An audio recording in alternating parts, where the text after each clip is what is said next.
বন্ধুরা দেখুন, 3 পিস 395 পয়সা, 2 পিস 495 পয়সা। এটা কুইতি দিনার হিসেবে, ঠিক আছে।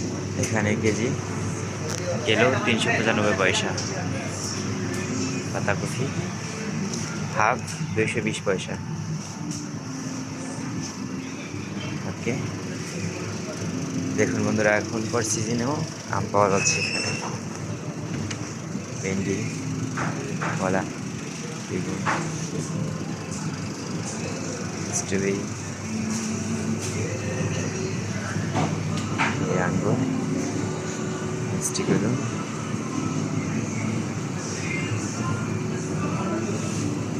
টমেটো, বাঙ্গি,